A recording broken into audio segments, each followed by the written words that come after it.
Hello and welcome to Pushing Back, Ukraine Daily Brief.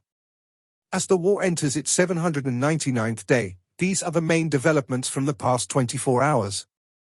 Russia has lost approximately 472,140 troops in Ukraine since the beginning of the war, the General Staff of Ukraine's armed forces reported. The number, which has not been independently verified, includes 1,270 casualties over the past day. According to the released Ukrainian figures, Russia lost 22 tanks, 33 armored combat vehicles, 58 artillery systems, 2 air defense systems, 19 drones, 42 vehicles, and 5 pieces of special equipment. The update from the General Staff of the Armed Forces of Ukraine. There were 106 combat engagements.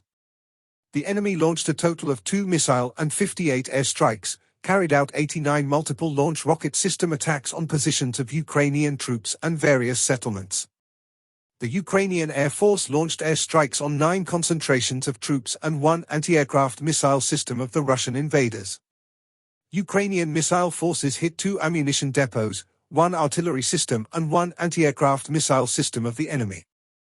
In its latest intelligence update, the UK's Ministry of Defence reports a Ukrainian attack forced Russia to move around 40 aircraft from an airfield to scattered locations further from the fight zone. This won't immediately affect Russia's air power, but it does make it more expensive and tiring for their pilots to reach the battlefield.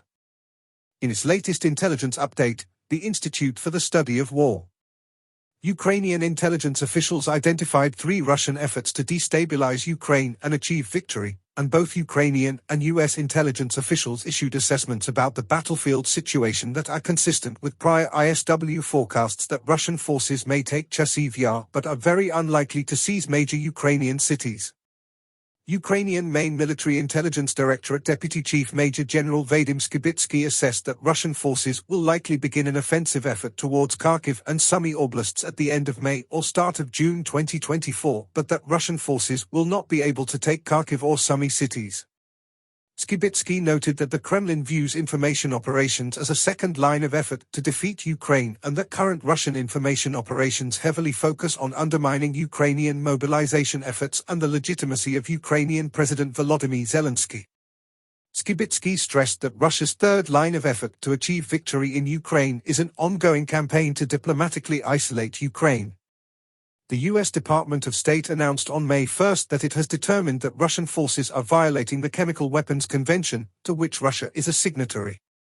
Russian President Vladimir Putin met with Tula Oblast governor and known Wagner Group affiliate Alexei Dyamin on May 2, further indicating that Putin may be seeking to reduce Russian Defense Minister Sergei Shoigu's power by balancing him with rivals.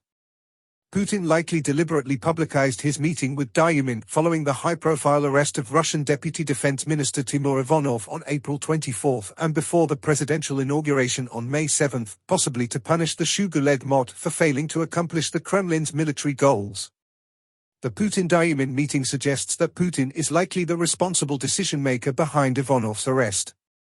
Recent Russian government crackdowns against Central Asian migrants living in and entering Russia following the March 22 Crocus City Hall attack appear to be straining Kyrgyz-Russian relations in addition to Tajik-Russian relations.